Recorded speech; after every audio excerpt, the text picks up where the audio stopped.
One of the reasons we play video games is to give ourselves that sense of power and grandeur that we can only ever dream of obtaining in our day-to-day lives. Be it through magical powers, godlike strength, or mastery of bladed weapons, we love to feel like we could take on the world and come out unscathed. Although as much as we love to feel like an absolute powerhouse on the battlefield, it is possible for it to go a little too far. Accumulating power over the course of a game's journey in a gradual way is often the best route to go, but some games choose to give you all the goodies early, allowing you to be overpowered in the early stages. Having a taste of absolute power is fun for a while, but having too much can sometimes hamper an experience, reducing a game's difficulty to a simple stroll in a country park, and in some cases, cheapening the entire experience by removing any real resemblance of a challenge. So with that, I'm Kirsten from WhatCulture, and get ready to push yourself over 9,000 and look at the 10 times that video games let you be too powerful.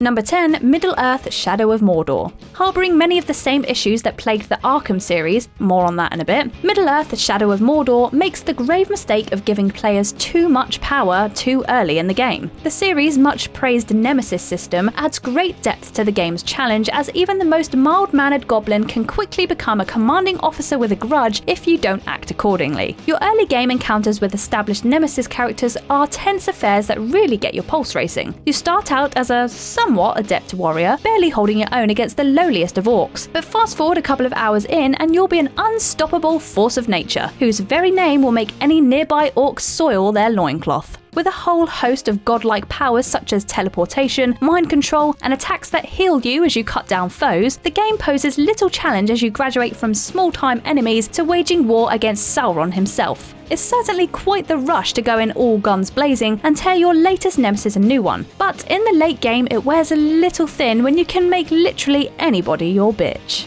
Number 9, BIOSHOCK 2.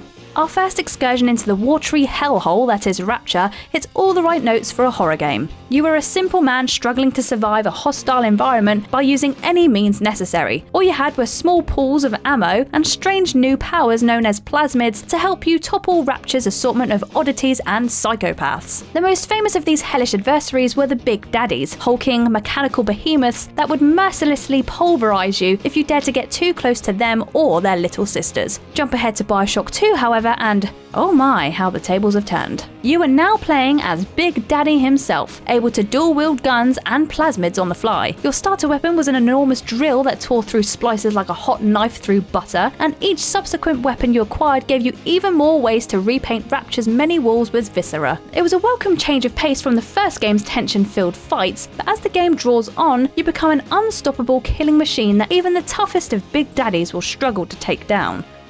Number 8, Batman: The Arkham Series. As well loved and acclaimed as this hit series has been over the years, a few people have noted the story campaign's large lack of difficulty due to one element in particular. No, it's not the often lackluster bosses in Asylum and City, but the simple fact that you're the caped crusader himself. You could argue that it comes with the territory, but when playing as Batman, you're nigh on untouchable most of the time. The game's signature free-flow combat system, whilst bone-crunchingly gorgeous, once you've got the rhythm down, allows insane large chances to account for error, and 9 times out of 10 you'll tear through enemies without breaking a sweat. Batman's large supply of bat gadgets and stealthy tricks also makes dealing with groups of enemies an absolute doddle. Even when faced with a room full of armed goons, you're likely going to come out on top without them ever firing a shot. It's still a whole lot of fun to be the Dark Knight, breaking jaws and taking names, but outside of the Riddler challenges and the occasionally brilliant boss fights, there's not a whole lot to push your limits and make you think like him. Number 7, Resident Evil 4. Now, before you carve my head off with the nearest chainsaw, let me just clarify that I bloody love Resident Evil 4, but there's always been a few problems that nobody ever seems to address. Survival horror games live and die on their ability to evoke emotion through our attachment to characters and our want to guide them to safety. Resident Evil 4 does a great job of establishing this in its iconic opening, where Leon is besieged by a local mob. Forced to get by on his wits and a limited pool of ammo, it's an insanely tense affair that to this day packs a visceral punch. Once that section is over, however, Leon turns from helpless victim to supreme badass. Ammo is constantly showered upon you, and once you get either the shotgun or machine gun, it's game over for your enemies. Couple that with Leon's knack for kung fu kicks, crippling headshots, and stylish acrobatics, and you truly are a force to be reckoned with. It's still an incredible game, and a real highlight for the gaming medium as a whole, but your overly powerful arsenal and moveset really does distract from the raw terror that this series is known for. Number 6. Diablo 3. The most recent installment in Blizzard's immensely popular dungeon crawler series managed to get most things right in terms of its gameplay. There was a diverse cast of characters to choose from, gorgeous landscapes to traverse, and an endless array of monsters and bosses to grind away at. On the surface, it seemed like Blizzard was onto a winner. The only problem, however, was that you were just too powerful for whatever challenges awaited you. From the very start, your attacks can often vanquish foes in 1 to 2 hits. On top of that, most characters in the game have summonable AI creatures that can make mincemeat of enemies before you've even gotten close enough to hit them. Even the game's numerous bosses fail to be anything more than a minor annoyance, as each time you're confronted with one, you're already overpowered and equipped with decent armor and earth-shattering magic. The ease at which you could breeze through the game did not go unnoticed, with Blizzard patching an Inferno mode post-launch that put the enemies on level footing with your immense power. Although if you're playing co-op, you'll still cut down enemies with little to no problem. Number 5. Dead by Daylight, playing as the killer. The asymmetric multiplayer genre has developed a dedicated cult following in recent years, due to its simple but addictive gameplay. One of the most notable is Behaviour Interactive's Dead by Daylight, giving players the choice to play as a deranged killer or a helpless, horny survivor. You're treated to a fun game of cat and mouse, with survivors relying solely on their wits and running shoes to guide them to safety. Playing as the killer, though, is an absolute power trip that's genuinely quite intoxicating once you get into it. No matter which knife-happy chappy you choose, you can down a player in just 2 hits before impaling them on a meat hook as a sacrifice to your eldritch overlords. Then all you have to do is hang around in the shadows and strike down any players who attempt to rescue them. The killer's insane difference in power is arguably both the game's biggest strength and its most appalling weakness. Whilst survivors can get a real adrenaline rush from narrowly evading capture, it does wear a little thin when the killer can so easily put an end to your plans in such a swift and brutal manner. Number 4. Fire Emblem 3 Houses.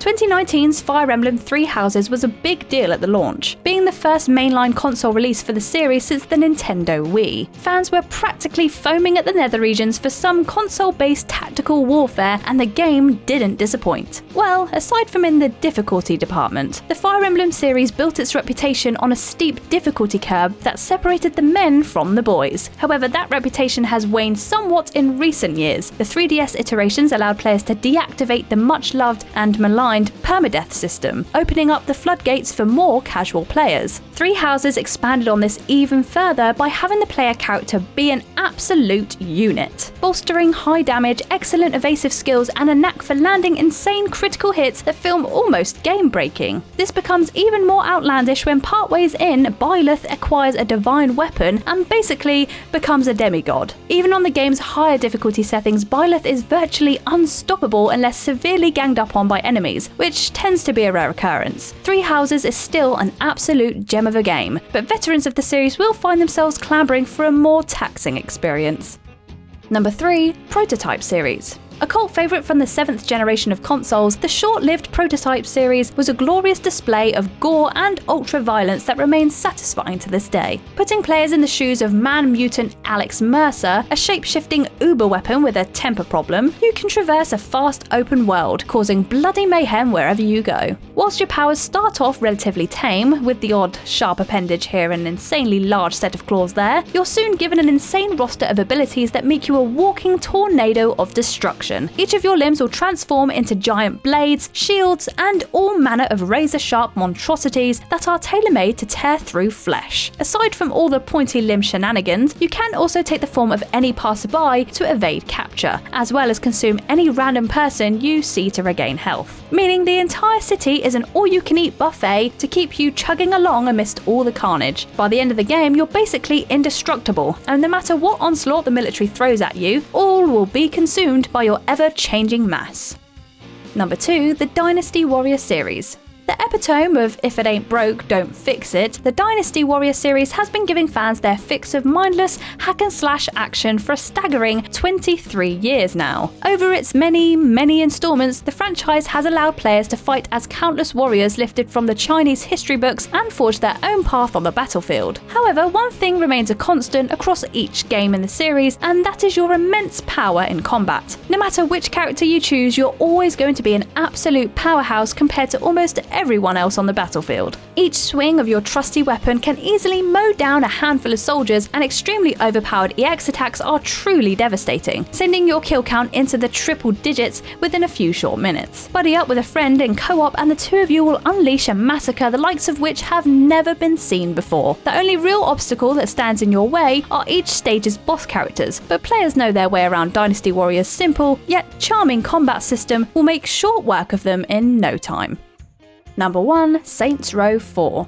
Could it really be anything else? Despite its more humble beginnings as a GTA clone, the Saints Row series quickly flung itself off the rails and nestled itself into the deepest depths of absurdity, and was all the better for it. Nowhere is this more evident than in Saints Row 4, in which your character is not only the President of the United States, but a crime lord, government spec ops soldier, and a fully fledged superhero. That alone makes this game worthy of topping this list. Yet the fun doesn't stop there, kids. The plethora of superpowers at your disposal, from mind-melting telekinesis to dishing out fatal doses of dubstep, exists to make you feel truly invincible. The game even says "sod it" to its own driving mechanics and lets you fly around at your leisure. The sense of freedom is truly intoxicating, but it does mean that the entire game becomes a borderline grotesque display of your godlike powers. You could argue that the unlimited power is part of the joke, but when all is said and done, this game is an absolute cakewalk due to the frankly ludicrous amount of power you're granted from the get-go. And that's our list. What was your favourite OP moment? Leave us a comment below and let us know. Click that subscribe button if you haven't already, and hey, why not give us a thumbs up? Unfortunately, I must now leave you. Until next time, I've been Kirsten from WhatCulture, and I'll see you in the next one.